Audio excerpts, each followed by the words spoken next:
All right, today we're going to be installing these switchback lights. They're called switchback LEDs, and the reason for that is because they go down here where our turn signals are, right here. Sorry, it took me a second to see them. So those are normally amber while you're driving to act as like safety daylight driving lights. And so what these LEDs do is they have a bright white LED here in the front, and they will be bright white.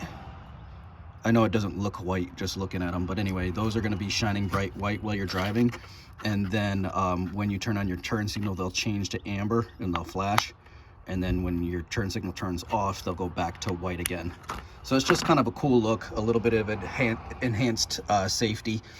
So that's a cool feature. And then we're also going to be installing these resistors, and that's to prevent hyper blink, which I'll show you here in a second. It's kind of annoying. So this is what I'm talking about by hyperblink. When you use your turn signals and you have LEDs in, it flashes faster and it makes you think like a bulb is out or something. It's just because the new LED doesn't have as much resistance as the old incandescent bulb. So the circuit thinks that the bulb is missing or blown out just because there's lower resistance on the loop. So that's why we're going to add those resistors in parallel to the new bulbs. So to replace these bulbs, I'm going to try to do as little disassembly as possible because I don't like taking stuff apart and putting it back together any more than you do. But here's the one for the driver's side. I'll just show you where it's at right now. So you can see this round part right here. That's your low beam. And then there's another canister right there. That's your high beam. So you're going to reach directly underneath that low beam, and you should be able to feel the wire. And you're going to do like a quarter turn and the whole socket should pop out, and then you can replace the bulb. All right, so here's what it looks like when it's taken out. This is actually not the factory one. This is the LED one. I did a video on replacing a bunch of my lights to LEDs a couple months ago, so you can take the check that out.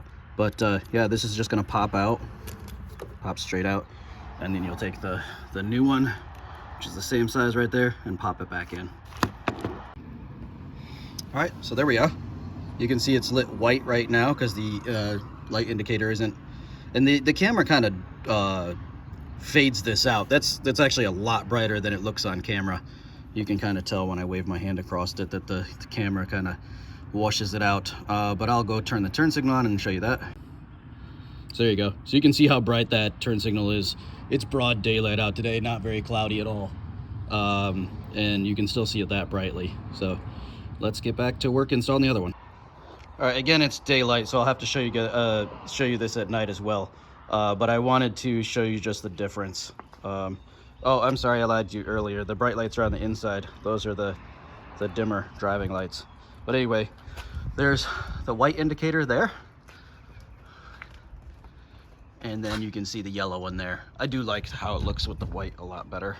It doesn't match my grill lights, but I think it looks cool and it's a lot more visible. So we're gonna go ahead and swap out this other one, and then we've got to figure out how to put those resistors in as well. All right, for these resistors, we're just gonna be using these clip-in style connectors. They just go over the existing wire. You can see one of these holes goes all the way through and one doesn't. So the new wire will go here, and then the other wire will clamp around your existing wire. The instructions say to use the amber, yellow color and the green color there. So we're gonna have to intercept that. The problem is this lead length isn't very long, so I'm gonna have to figure out how to get in there easier. I may have to take this shroud off right here, but we'll see. All right, I am gonna have to take this shroud off, especially on that side because I've got the aftermarket intake in there that I need to get in around. So I'm gonna take this out. It's these 5 clips here. You've seen these style clips before. I highly recommend getting a tool like this on Amazon. It comes with a whole kit. And it's really nice because you can just get it underneath there, kind of wiggle it in, and it pulls it straight out. And then you can get under that second piece and pop that out too. It's really easy. All right, here's the one on the passenger side. I already unplugged it. Took the air dam off first, whatever you want to call that, shroud. And the connector is right there. You can see it, that circular opening right there. That's where the deal is, right in here behind your wiper fluid reservoir. All right, so this lead wire is really short too, so it's going to be hard to put that resistor in. But what I just discovered is you can unplug this guy right here that would be plugged into there. Unplug that. It's just the pinch and pull connector. And then this whole deal will slide out of this little mounting bracket right here. Boom. That slides out, and that will give you enough room to come up here and work properly. So I should be able to do this the same thing to the other side as well to get those resistors in. All right, I've got the resistor installed. I'll just have it sitting here for a second. Got those clips on, the green and the yellow. They are clipped in securely. What I had to do on this, it's not really shrink wrap, it's just some protective tubing. I just carefully cut it back a little bit, and then once I test everything, I'll put it back around the wires, and I'll put a little electrical tape on there to hold it in place. All right, you can see that the resistor is working. I have my right-hand turn signal on right now, and it's blinking at the normal rate. And then I go to this one that doesn't have a resistor on it yet, and you can see not only is it flashing faster, but it sounds the clicking noises faster as well. So the resistor definitely works. So I got to install that on the driver's side, and we'll be good. All right, driver's side one is working normal now. LEDs installed in normal blink rate. Passenger side is good. I'm very happy with the results because I've been driving this for about 6 months. Oh, it seems like 6 months. It's probably not that long. With this doing the hyper blink like I showed you earlier, and it was super annoying. So I'm glad I got that fixed. All right, you can see that we've got our white lights on now. Looks pretty cool. I can't wait to see it at night. But for the sake of this video, I'm gonna wrap it up here, and then I'll post in my shorts later.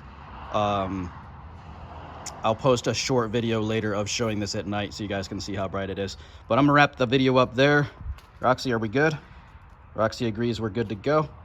All right, I'll see you guys next time.